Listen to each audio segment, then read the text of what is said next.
Well, ABC2 is working for you tonight, sorting out the confusion when it comes to shopping for electricity. With energy rates increasing, now's the best time to start shopping around. ABC2 News' Don Harrison sorts out the savings. Look at this. That's where the rate changed. That's what it looks like. Linda and Rick Esterson didn't like what they were seeing on their electric bill, so they looked for ways to make it cheaper.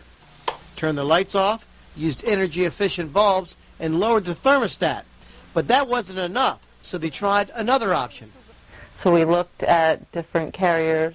Like a lot of us, they didn't know all their options. So they turned to the company they wanted to change from, BGE, which didn't make sense at first.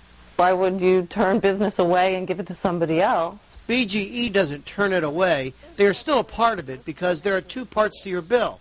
One is the deliverer, the company that owns the lines and delivers the electricity to your house, and the upkeep.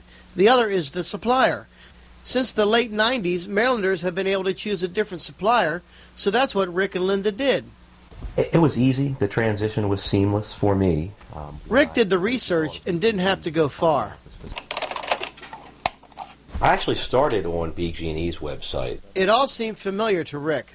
That reminds me a lot of the breakup of the phone company in the 80s, where there was one provider and you were locked into that provider, and then you had a choice to go to whomever you wanted to.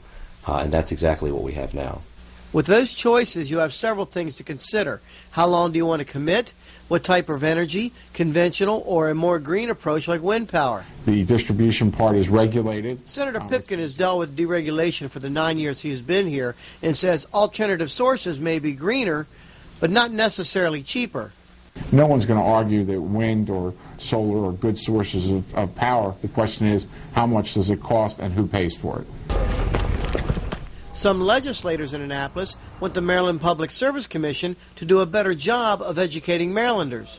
There's so many energy suppliers in the marketplace now. They're sending information to the public, and the public is saying, what is this? Can I really choose? Is this information legitimate? And that's what the Public Service Commission can help the public to understand. Hearing about choice from me, who's trying to sell you something, versus hearing it from an independent agency like the Public Service Commission is a big difference. They're an independent agency. They're not telling you who to shop with, but at least they're explaining what your choices are. So if you're looking to save some money or possibly save the planet, or maybe a little bit of both, the resources are out there and there's more options to choose from. It just takes a little research. In Annapolis, I'm Don Harrison for ABC2 News.